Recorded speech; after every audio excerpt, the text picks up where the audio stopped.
Going on, everybody? How you doing? Welcome to another episode of Talking Buffalo, your weekday daily driver for Buffalo sports talk and more.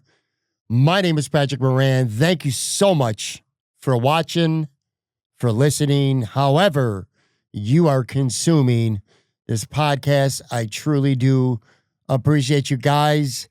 Big shout out to both of our sponsors, Sunny Reds, 1841 Abbey Road, just down the way from a Highmark Stadium that was rocking just on Sunday. Also, Imperial Pizza with two locations, 1655 Main Street, 1035 Abbey Road. Guys, make sure you get out and support Sunny Reds and Imperial Pizza.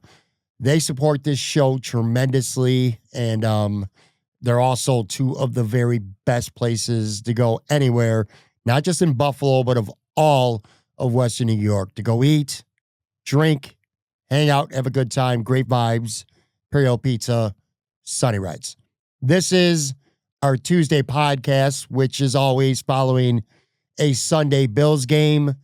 My biggest takeaways from the game, the good and the bad, after having an opportunity to sleep on the game, get up on Monday and spend several hours watching back the All-22, going through some next-gen stats, going through some PFF data, all that stuff. I like doing this show a lot because, you know, we do the live reaction show, and that's kind of emotional in the heat of the moment type reactions, whereas these, I kind of feel, are a little more measured. Many cases, the takes will be the same, but in some, there's sometimes you'll watch a film and you'll be like, you know what, I was wrong. I thought this guy played terrible, and you know what, he didn't. And I'll call myself out, trust me. In fact, I'm going to do it at some point during this episode. And conversely, sometimes you think you see something and it confirms what you thought. So that's what we're going to do on today's show. Tomorrow, Matt Warren will be on with me. We do our weekly positional analysis, report card grades by position, and we'll spend a lot of time talking about the Houston Texans. Of course, this is a short week, so the Bills will be right back at it on the road, Thursday Night Football in Houston. We will be live immediately following that game Thursday night. Joe from Queens will join me for some instant live reactions. Getting back here to Sunday to start things off, I'm going to kind of repeat what I said at the top of the instant live reaction show late on Sunday night. It kind of blows my mind that you come in here and you say, you know what? The Bills played without, by far, their best receiving weapon this season in Dalton Kincaid. Khalil Shakir, your most prolific, productive, and dependable wide receiver, has all of one catch for -3 yards in this game. So no Kincaid. Shakir, one catch for -3 yards. The Bills turned the ball over not once, not twice, but 3 times. James Cook, after 3 quarters, the Bills have the best rushing attack in the NFL. James Cook, second in the NFL in rushing yards. Your boys got maybe 20 yards after 3 quarters. The defense gives up 32 points. The defense gives up 200 yards rushing on the ground for the 3rd time this season, by the way. But 200 yards rushing allowed, 32 points allowed, no Shakir, nothing from Shakir, no Kincaid at all, no running game going, 3 turnovers, and the Bills win the game by 2 scores. Just like we all drew it up, right? Crazy. If you watched that game on Sunday and you had no emotional investment, no horse in the race, that was a are you not entertained type of afternoon for any football fan. 76 points, 781 yards, big play after big play. 8 passes in that game for at least 19 yards. 9 lead changes. What a fun football game. Maybe not so fun if you're a Tampa Bay Bucks fan And at times, maybe not so fun if you're a Buffalo Bills fan either, but just as a fan of football, that was a terrific game to watch, a very entertaining game to watch. And of course, the big news at the end of the day, all that really matters is the Buffalo Bills won. The Bills are now 7-3 for the fourth time in the last 5 years. And I'll tell you what, it has felt at times this season like more of a slog than some of the others to get there. But not this game. This game, chaos ensued with the offense. It was fun to watch. And at the end of the day, despite the mistakes, despite the turnovers, effective. So this felt like the old kind of Buffalo Bills from 2019, maybe to 2023, maybe even at some points last year as well. Whereas, like I said, it's kind of been stuck in the mud at times with this team. But at the end of the day, they're 7-3, just like they've been 4 times in the last 5 years. Let's get to some of the biggest takeaways from this game. And I want to start, well, let's start with Keon Coleman. Let's start with the obvious thing here. Put the maturity stuff aside, okay? Put the Keon missed a meeting and got benched. Well, healthy and active, scratch, whatever you want to call it, for this game. Put all that stuff aside. Put the fact, again, you could talk about his immaturity, how he reacted after the game. He spoke with reporters briefly, all that stuff. Put that all aside. Let's just concentrate for now on the football field itself. My biggest takeaway from this game, maybe above all else, is I think the Buffalo Bills offense is just straight up better without Keon Coleman. And again, I'm not talking about the Keon behavioral issues, the maturity issues. He needs to grow up, all that stuff. Forget about all that for now. I'm just talking about being on the football field. This is a better offense without him. That's just the way I feel right now at this point, especially after watching that game. Which, by the way, Tampa's defense, they're not world beaters, but that was no chump defense out there that they played against. Lavonte David is a great linebacker. Vita Vea is one of the better defensive tackles in the NFL. Antoine Winfield is a beast at safety. Jacob Parrish is one of the best young rookie defenders in the league. Benjamin Morris, pretty damn good. Tyreek, they got guys on that defense. This is no scrubby-ass bum defense that the Bills just absolutely ripped to shreds in this football game. And I feel this is more like what we saw on Sunday. This just fits a lot better. More than I'm saying that Keon Coleman is a terrible person or even a terrible football player statement. This is more about stylistic fits for Josh Allen, for Joe Brady, and for this offense than it is about Keon's personality or any of that other stuff. You watch it back on the All-22, and I don't know if it's a coincidence or not, but all I do know is watching it on tape, guys were open more than they've been probably at any point this entire season. Guys were open. The spacing felt better. The separation seemed better. Statistically, it showed that at least a little bit. The flow of the offense was just better, and it was more balanced amongst the wide receivers. One of the first things when this game was over, and it's not available till like overnight early into Monday morning, I couldn't wait to see the snap counts. I wanted to know what they were because it felt like these guys all played a relative amount of even snaps. And boy, did they ever.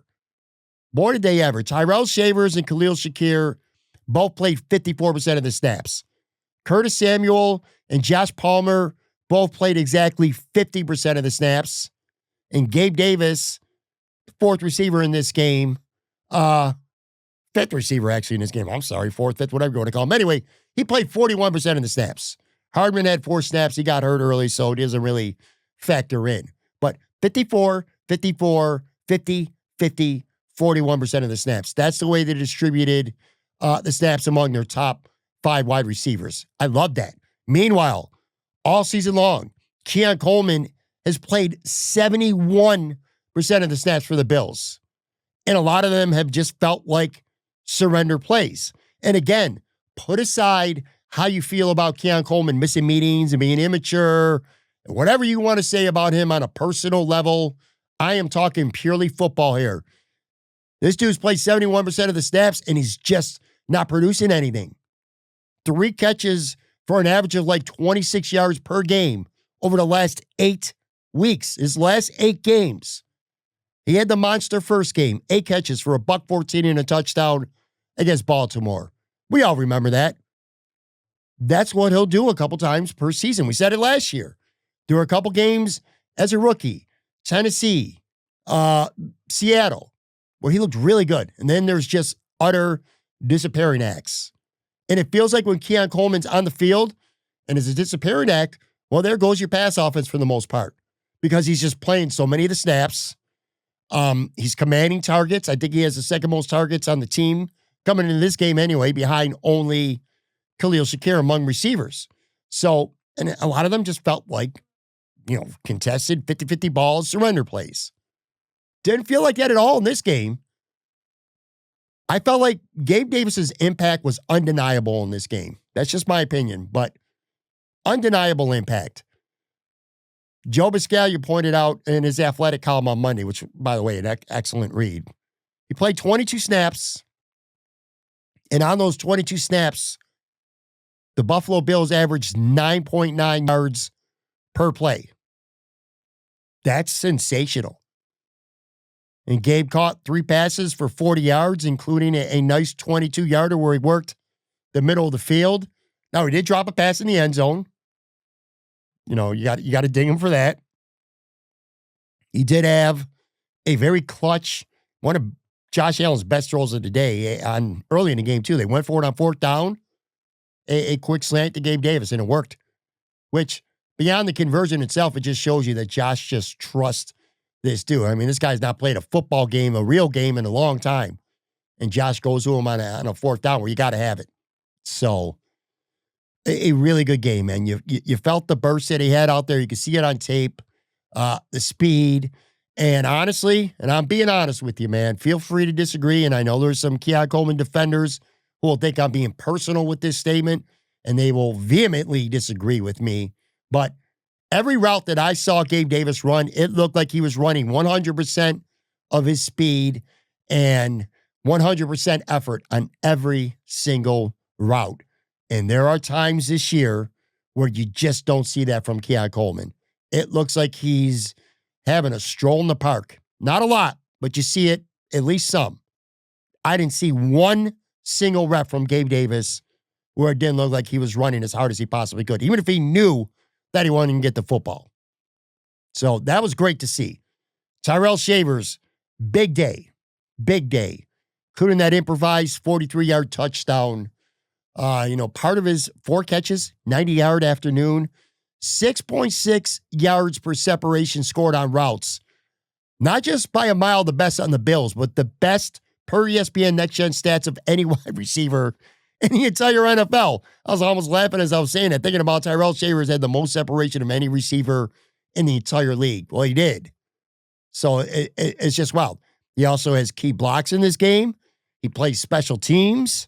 Tyrell Shavers, I'm going to call myself out. It was not long ago where we were talking about the potential of Gabe Davis, getting called up to this roster. And I'm like, well, if you got to have him and you got to have Keon up there, I'm good. Move on from Tyrell Shavers. I said that a few weeks ago. I'm also a complete idiot because that is a stupid, idiotic thing for me to say. This dude has earned his keep on this team, and he is an asset, and he showed on Sunday. He can be an asset with this football team. So you love to see that, man. He had a few good blocks in this game. One of them, it wasn't him. But still, he had a lot of blocks in this game. Tyrell Shavers ain't going nowhere. Other guys, these receivers block too. Not that Keon, Keon Coleman is a good blocker, so I need to be careful.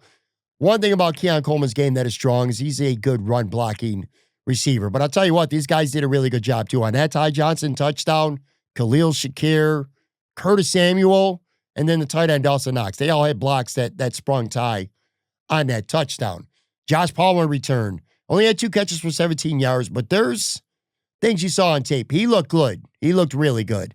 Could have had a score on that Ty Johnson score. No, I think it was a James Cook score in the second half. Josh Palmer cooked his guy. Josh Allen could have went to him for a touchdown all the same. So he looked good.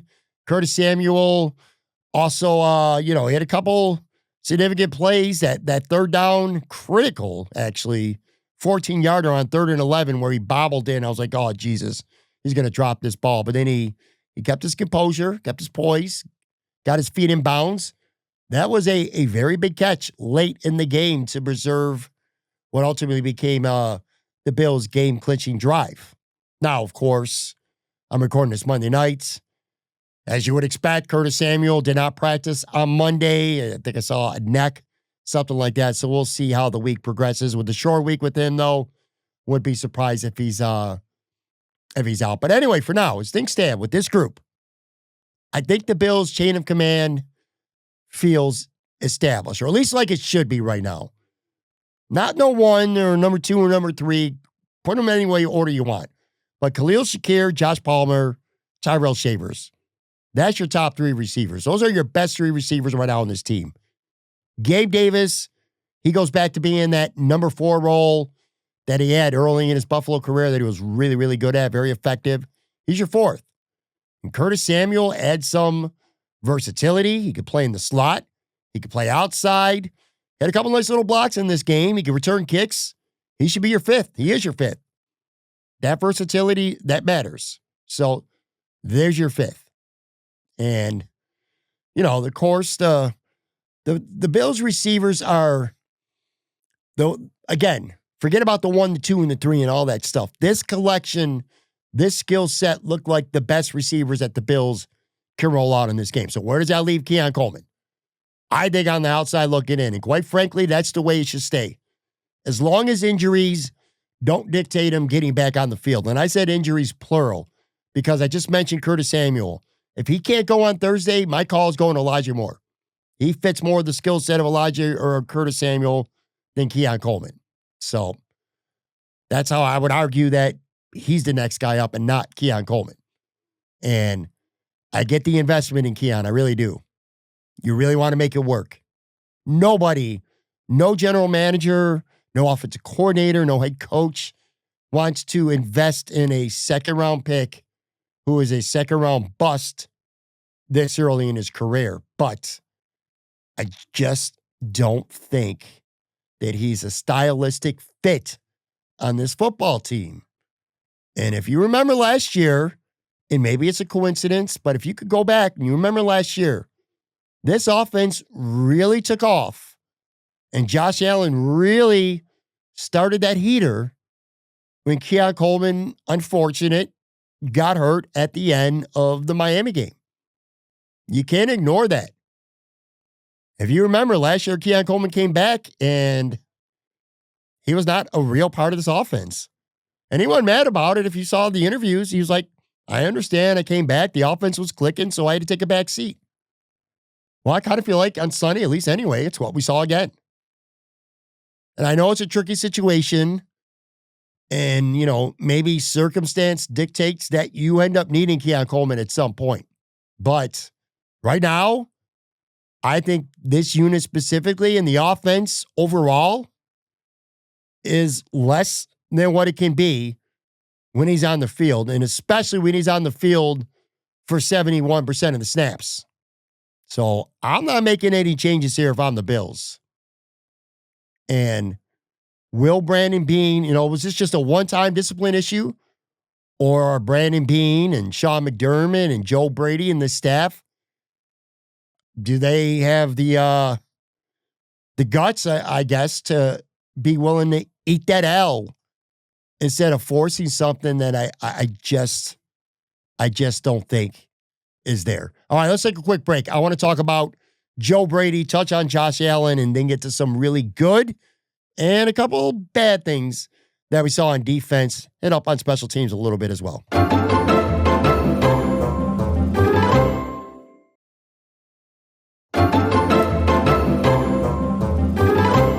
You know, the headline, part of the headline from Monday's podcast was the Joe Brady redemption game. That's what I called it. A lot of people in the live chat late on Sunday night did not like that. I still don't know why.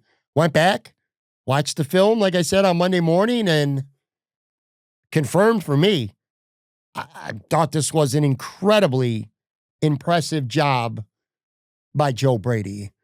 And to not give him credit, I don't know how you can not give him credit for this game. There's just so many things that you could point to.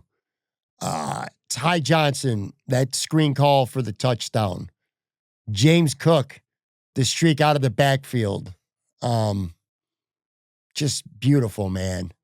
127 yards and 2 touchdowns receiving from the Bills offense in this game. In this economy, the Bills running backs, who have been really good the last few years and borderline radio silent in the passing game this season, 127 yards and 2 touchdowns. Joe Brady deserves credit for those schemes. Couple designed motion away power runs with Josh Allen to the right for touchdowns at the perfect opportune times. Scheming open what felt, like open wide receivers. It just, part of the biggest problem I've had with this offense this season is, especially when they throw, it just felt like every blade of grass was being defended by whoever the opponent was that week. This week did not feel that way. This week felt like there was plenty of grass for the Bills to operate on. Joe Brady, I thought, did a really good job of just scheming ways to get guys open in the passing game. There was, I mentioned earlier, that big Curtis Samuel third and 11 catch for 14 yards where he bobbled it before he reeled it in before going out of bounds. Well, when you watch that back on tape, Tampa was shooting 2 blitzers, both through the B gap, and that's worked against the Bills over the last few weeks. But in this game, Joe Brady, he saw that coming. He had Ty Johnson as a running back stay back, and then he brought Dawson Knox in motion as a second running back, and those guys didn't run a route. They came up and they met the blitzers, and that allowed Josh Allen to find a wide open Curtis Samuel for, again, a huge third down. There was a perfectly designed 2-point conversion pass to Reggie Gilliam that I'm not going to play. I don't know if Josh just threw it bad. I don't know if Gilliam was supposed to run. I don't know. All I know is that Joe Brady schemed that perfectly because Reggie Gilliam was quite literally wide open. So there's so many things. He didn't get married to running James Cook too much when early on it was obvious that Tampa was going to sell out to stop the run and it wasn't being that effective. He didn't die on the sword of let's just try to impose our will and run the football up the middle all game long. Plenty of throwing on first down, effective throwing on first down, especially in the second half. Josh Allen was 5 of 6 for 90 yards on first down passing in the second half alone.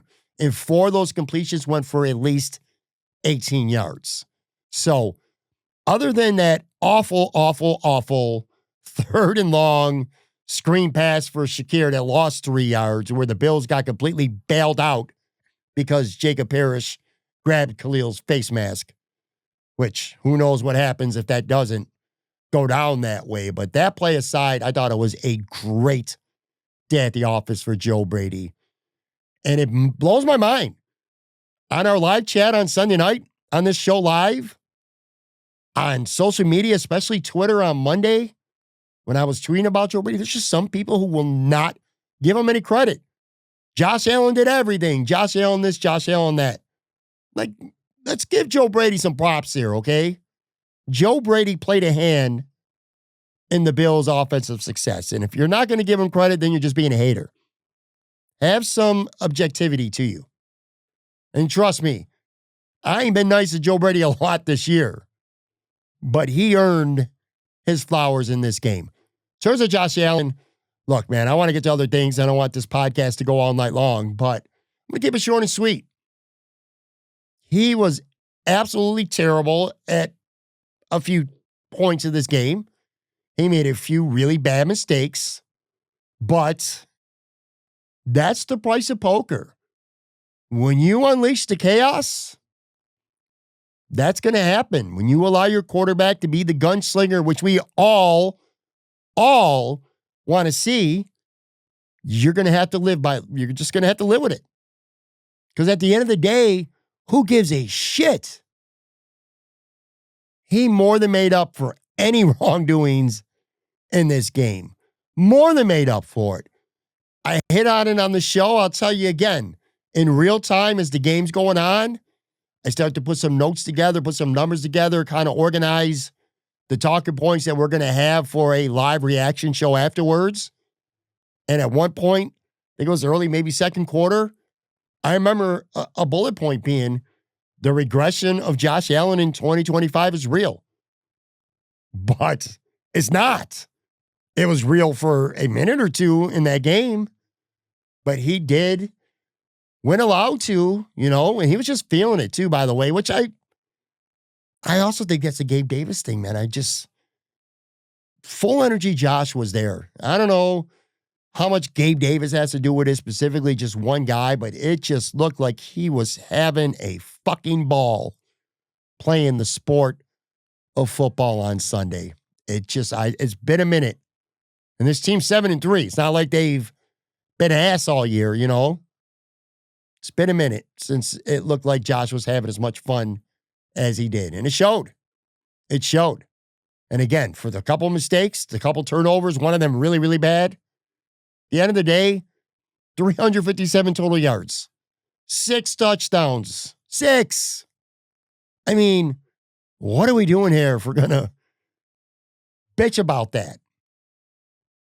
Josh did some bad things. Josh did a lot more good things. That's it. If Josh Allen has this type of game, 2 turnovers, but he does that every week for 17 times a year for the next decade, Josh Allen's going to win the next 10 MVP awards. Like, that's it. The end. Josh Allen was awesome, and it was fun. It was fun. And I think a fun Josh Allen makes for the best Bills offense. Not the best even just for us watching on TV or being at the stadium. I just think it's the most effective type of offense because what the team I saw on Sunday, they could have been down 17 in the third quarter, and I still would have felt like they were going to come back and win the game. That's how I felt last year and the year before that. I have not felt like that at all this season. This season, I have felt like if the Bills get down 2 scores and they got to throw the football, there's going to be a lot of bad shit that happens because that's the way the offense has felt this year, not on Sunday. And obviously, Joe Brady had a hand in it, Gabe Davis being back, the receivers, all that stuff. But at the end of the day, it's Josh Allen who's the architect. So that shit was awesome. Switching to the other side of the ball. Defense, there was some good. I mean, they gave up 32 points, 200 yards rushing. That's never good. But there was a handful of encouraging things I saw from this game. And I want to start with Tyrell Bernard because Joe Brady is the punching bag, the designated punching bag now for the offense for anything that goes wrong. And I feel like Tyrell Bernard has become the defensive version of a punching bag. Just blasting away at him this season has been the low-hanging fruit. But I'm going to be honest with you, and I'm going against a lot of people by saying this. I thought Tyrell Bernard was excellent on Sunday. I thought this was his best game of the year.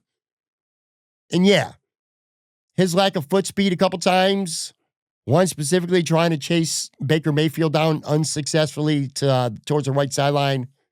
He got exposed for that. Still, though, at the end of the day, he played well. 11 tackles, 2 for a loss, 5 run stops, 2 passes defended. He was active all over the field. And he's clearly playing through a bad ankle. I mean, you can see that. His speed is hampered. He's got to find a way somehow, some way to play at the level they did on Sunday because this defense desperately needs this type of Tyrell Bernard. Now, I didn't have any sacks or interceptions in this game or even forced fumbles going back to like 2023 when he was a big play machine. But he still had some significant impact in this game, which is something he hasn't been doing at all this season. And he's small, and he's going to get washed up, and he's, in some blocks, he's going to get swallowed up. that's just what you got to live with. Again, Josh Allen, you got to live with the mistakes, but Terrell Bernard could do positive things, big impactful things for you. Hopefully he can get through this Houston game on Thursday on a short week and kind of use maybe that mini bye to get healthier for the stretch. But I thought he was good. Going back through the game and rewatching, I would try to think of myself, like, who's an unsung hero? Who's a guy that you didn't talk about on the live show? Who's a guy that you really haven't thought about much, but when you go back and watch the tape, you're like, he played really good. My guy is Christian Benford for this game. It's been a so-so average year for Benford.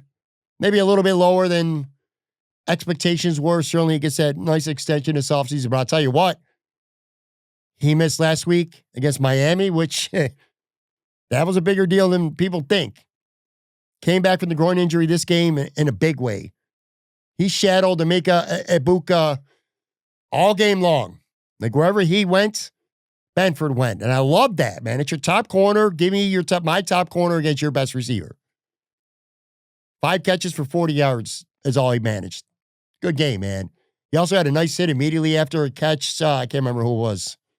To prevent more yards. Physical. He was just around the ball. And it was nice tight coverage, too. I thought he was excellent. This is the kind of Christian Benford you're going to need as you start to go up against guys like Jamar Chase, if he's not spitting anymore this season. Stephon Diggs, A.J. Brown, a couple other really good receivers the Bills still have to play this year. Give me Christian Benford shadowing them all day, every day. He was good. He was great. And so was Cole Bishop. Another interception. Another strong game for Cole Bishop, who went from Cole Bishop went from somebody who was holding on to a starting job, it felt like, by the skin of his teeth, to being arguably the Bills' defensive MVP through the first 11 games now. Like, his transformation is wild. It's wild. And the only beef I have with saying that with Cole Bishop is you automatically see that now, how people will talk about it with Keon Coleman.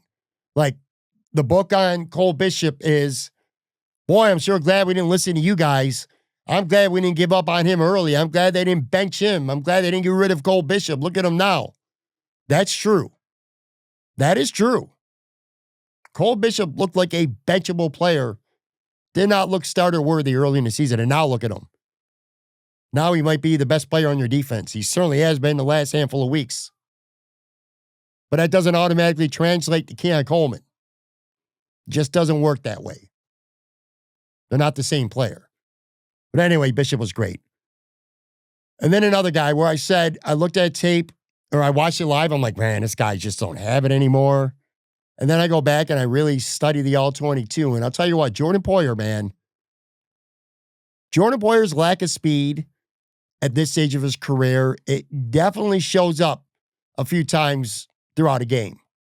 But I'm going to tell you what, he played a heck of a football game on Sunday.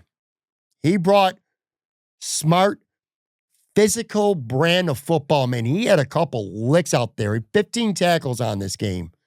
He clearly still has something left to give. And look, you're never going to get back to all-pro Poe, that level, or anything probably close to that. But he is, without question, it cannot be a complete coincidence that Cole Bishop started really balling when Jordan Poyer got out there with him. So you got that, but he's not that bad on his own. Like, I think what we've seen from Jordan Poyer this year is better than what we saw from Taylor Rapp this season. Now, to be fair to Taylor, he tried playing through a knee injury. I get all that. But this safety room is better right now than it was certainly at the start of the season. And Jordan Poyer is a contributor to that. So those were the guys that were really good for me on defense. In terms of bad on the other side here, Joey Bosa and Greg Rizzo, especially Joey Bosa, those guys were just brutal. Greg Rizzo, 2 pressures on 22 pass rushes. Joey Bosa just 2 out of 24. AJ Epinesa did not have a single quarterback pressure and 11 pass rush opportunities. I'm going to be saying this now when it comes to group for at least the next couple of years. Every time he has a really bad game, like, you ain't got to be Myles Garrett out there, dude, but You cannot disappear. When you're getting paid $20 million a year, you cannot be utterly pedestrian or worse. Calling Greg Rizzo pedestrian in this game would be a borderline compliment. When the highlight of your day is blocking a field goal near the end of the first half, which didn't even end up counting anyway, that's a bad, bad day for you at the office. And as for Joey Bosa, this game, and so we're clear, I am not talking about 2025 season Joey Bosa. I'm talking 2025 week 11 against the Tampa Bay Buccaneers Joey Bosa. That dude was borderline benchable in this game. Like, if the Bills had any kind of real depth behind Joey Bosa, that dude should have been riding the pine because he was brutal. I'm not sure what planet PFF is from. They gave him the second highest run defensive grade at 76.4 of anybody on this defense. That's insanity. That's asinine. He looked foolish crashing the line, like no less than 3 or 4 times. And it was so obvious watching it back, especially. Tampa was literally scheming run calls, zone run calls, option run calls, all that. They were literally scheming it around Joey Bosa crashing, which he did. Somehow he got caught in a bad play call by McDermott, Babbage, whoever. They blitzed Tyrell Bernard. They're in a dime. They drop back Joey Bosa.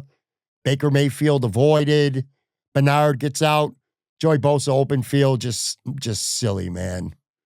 And he looked slow running this game. Trying to be a little bit comedic, but I was also being a little serious on the live show. I said that Joey Bosa was running around like he had doo-doo stuck in his drawers and that he looked like the old people when you go to the mall and they're fast walking at the mall, you know, their arms chugging along and they're walking as fast as they can. That looked like Joey Bosa running on Sunday. It was just some ugly, ugly, ugly ass shit. To me, in a perfect world, Joey Bosa is a pass rush specialist. He does it very, very well. Maybe he's just playing too many snaps right now. I know he's playing more than Sean McDermott would want him to. He played like over 60% of the snaps again on Sunday. But he's like ultimate boomer bust on this team this season. Like, he's had some great days. This was absolutely not one of them. Speaking of someone who had a bad day, whose bad days are just long gone at this point, Matt Milano. I don't know how much longer this could go on for.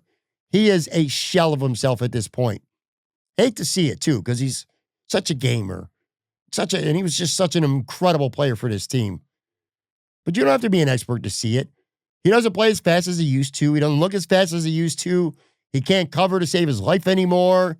He's taking bad angles, maybe because he's trying to make up for a lack of speed. He's not even the surefire tackler that he used to be anymore. And he never makes an actual impactful play. Never. Not this year anyway. Name me the last time Matt Milano where you saw a real, true, impactful play from Matt Milano. I legit can't remember. I think of Shaq Thompson, who was a full participant in Monday's practice. I think if he's ready to go on Thursday, he's missed the last couple games with the calf. I think you have to give very, very strong consideration to going to him. Or hell, even Dorian Williams at this point. Dorian will hurt you at times. He's going to over-pursue. He's going to get fooled on play action. Maybe some pass coverage woes, but he's a thumper, man. He's going to go downhill. He's going to make some positive plays. He's going to make up for it. Milano just feels incapable of doing that to me at this point. And Sunday just generated zero confidence that that's going to change. And then Teron Johnson. You know, it's not so much a Teron Johnson has become terrible take. It's just, I think his play's regressing visibly enough to the point where I don't even know that he's the best slot cover option on this team anymore. I think that's Cam Lewis right now.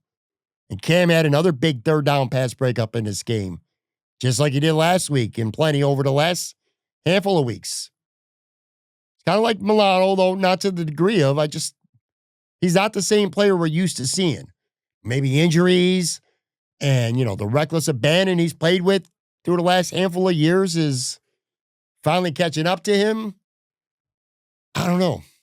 I don't know what it is. I said on the show, I'll say it again. The Bills have a reputation defense right now. Like Sean McDermott has the reputation as a great coordinator.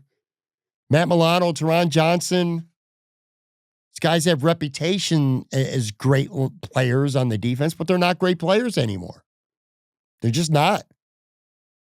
So I don't know. And I hated the defense they were in, by the way. They played nickel too much. Tampa was running the ball down Buffalo's throat in this game. Yet I looked it up on Next Gen Stats. The Bills were in a light box nearly 40% of the time. Just didn't make any sense. So again, a mixed bag on defense. Before we get out of here, be remiss if I didn't give the special teams a little bit of shine. Mecole Hardman, a beautiful 61-yarder. Kick return, first time he touches the ball. Ray Davis, 44, 41, 44-yard returns. I love giving props to people who spring big returns that you don't ever talk about. You only see the highlight and the guy running. But I'm just going to run it down real quick after watching the tape. Hardman's return was fueled by nice blocks by Ray Davis and Dorian Williams. Davis's 44-yarder, Dorian Williams. Hardman got in on a block. Joe Andreessen as well. Davis had a 41-yarder where Gilliam, Hardman, and Sullivan had nice blocks. And then Davis had a 44-yarder where Andreessen and the tight end Latu that they brought up from the practice squad sprung them with pretty nice blocks. So it was an incredible day. I mean, so many times these returns gave the Bills some primo field position, which the Bills, I believe, came into this game second worst in the NFL in average drive start for the season. So the return game took care of that. Now, Mecole Hardman's fumbled punt pissed me off. Just no need. Watched back the tape, too, especially from the end zone angle. I don't know what in God's green earth would possess him to not call fair catch. And I don't know what in God's green earth would possess Tabor, assuming he didn't, screaming at Hardman before the play. We're in a defense. They weren't even in special teams punt return. They had their defense out there thinking that Tampa might try to run a tush push and a fake. How do you not tell him, we ain't got nobody blocking for you? Under no circumstance do you do anything other than call a fair catch. There were 3 or 4 guys there at the ball as soon as he caught it. And he caught it and tried to do something with it anyway. Just mindless. Mindless. And I don't care that he's new. That's just, it's mindless.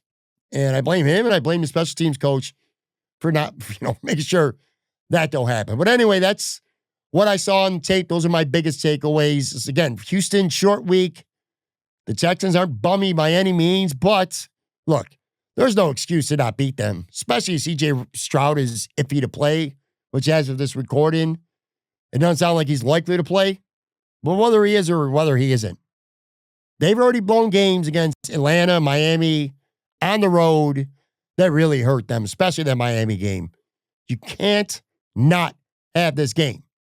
Lose this game, and I think for all intents and purposes, you can officially kiss your AFC East chances goodbye with a loss.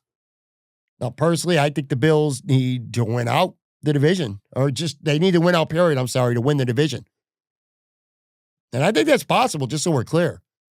So you got Houston on the road here on Thursday. Then you get extra week or rest. Then you're going to Pittsburgh, which looks like Aaron Rodgers might be in trouble for playing that game. He injured his non-throwing hand in that game. So we'll see how that plays out. But whether he plays or not, you could beat Pittsburgh. Plus, you have extra rest for that game. Then you go home against Cincinnati. And then the big one, of course, the monster one, you go to New England. You got to win that game. After that, you go to Cleveland. You're home against Philly. Obviously, it's a tough-ass team, but you're at home. And then you end the season at home against the Jets. So, look, I don't want to get ahead of ourselves right now. One at a time, started with Houston. Again, Matt Warren will join me on the show tomorrow. Positional analysis. We'll go over all the positions. We'll go through our grades, and we'll start to talk about Houston a little bit more. Thank you so much for watching, for listening as always. I do appreciate you. If you're not yet following or subscribed, Spotify, Apple on the audio side, wherever you listen. Of course, YouTube on the video side as well. Thank you very much. Talk to you. Matt Warren coming at you tomorrow.